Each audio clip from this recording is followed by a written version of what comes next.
Good morning. Our gospel for this final Sunday of the season of Easter is from the 16th chapter of John. Jesus said, "If you love me, you will keep my commandments, and I will ask the Father, and he will give you another advocate to be with you forever. This is the Spirit of truth, whom the world cannot receive, because it neither sees him nor knows him. You know him, because he abides with you, and he will be in you. I will not leave you orphaned. I am coming to you. In a little while the world will no longer see me, but you will see me. Because I live, you also will live. On that day you will know that I am in my Father, and you in me, and I in you. They who have my commandments and keep them are those who love me. And those who love me will be loved by my Father, and I will love them and reveal myself to them." Here ends the gospel. Honestly, the Lutheran tradition has not embraced the Holy Spirit as well as some of our other Christian siblings have. If we are guilty of overcorrecting in one direction, it is probably towards being in our heads too much. And it's very hard to grasp who the Holy Spirit is or what she does with your mind. Next week, when we celebrate the birth of the church at Pentecost, the Holy Spirit will show up in force. But this week's gospel reading is a preview.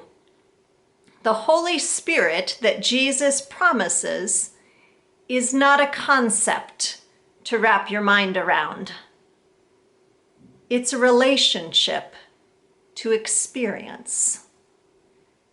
But we grasp those relationships best based on others that we've experienced. So let's see what we can find that might be a good analogy. I will ask the Father, and he will give you another advocate, Jesus says, another of the same kind.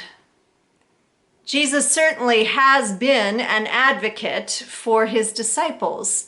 The word advocate, paraclete in Greek, means someone called to your side for help. Jesus summons a presence who will always be with us and always for us, a helper in whatever way we need and in the ways that we are prepared to receive help. But this advocate that Jesus is calling to stay with us always after his death and resurrection is a little bit like a parent of grown children, an empty nester. When the children were at home, they did all they could, like Jesus, to teach, coach, nurture, and love their children into becoming people who live out of the love that was poured into them. Now, their presence in their children's lives are less tangible, but they will not leave you. Neither will Jesus, because of the Holy Spirit. It is a new phase for the relationship that Jesus promises. To not be ever present in the flesh, but make no mistake. Like the parents of grown children, the Holy Spirit will still make her presence known. When you think of the parents who raised you, or maybe you are parents who have already raised grown children, These parents' ways are remembered. Their actions and words are knit into who we are and how we behave, sometimes by imitating them, and at other times by reacting against their examples. The ways of communicating and handling conflict and dealing with stress and showing love and affection that we learned in childhood influence all of our adult relationships. Our consciences may actually sound like our parents' voices, even if they have passed on. I will admit, to know me is definitely to know my mother. And I'm sure she's watching today, so hi Mom, hi Dad. She's still here, although in less tangible ways in my life. That is what the advocate will be like, whom Jesus promises will abide with us after he is gone. This is the Spirit of truth, Jesus says. The advocate will reveal the truth to and about us in the ways that parents of grown children might also do, both lovely truths and painful ones. Like a best-case scenario parent, the Holy Spirit will keep reminding us how much we are loved, no matter what happens. The Holy Spirit also calls us out when we are being petty or acting out of fear or anger. She knows that we are made for more than small acts of kindness. We were raised for abundant love and courage.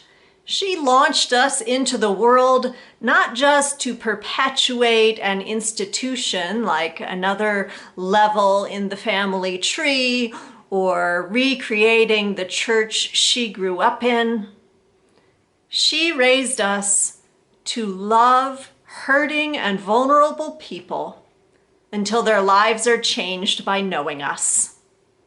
She is prepared to be amazed by what we come up with, how we build on the love she taught us, and how we translate it to others in the ways that only we can do.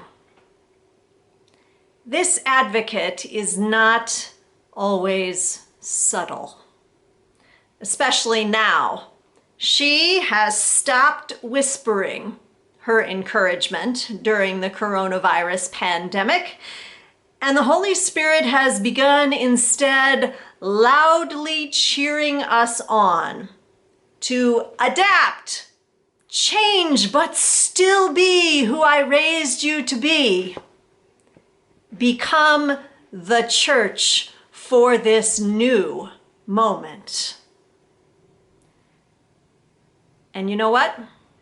She's not going anywhere. She will remain with us always, but shows up most obviously in how we act. Remember, you are never alone. And don't forget to call your mother. Thanks be to God.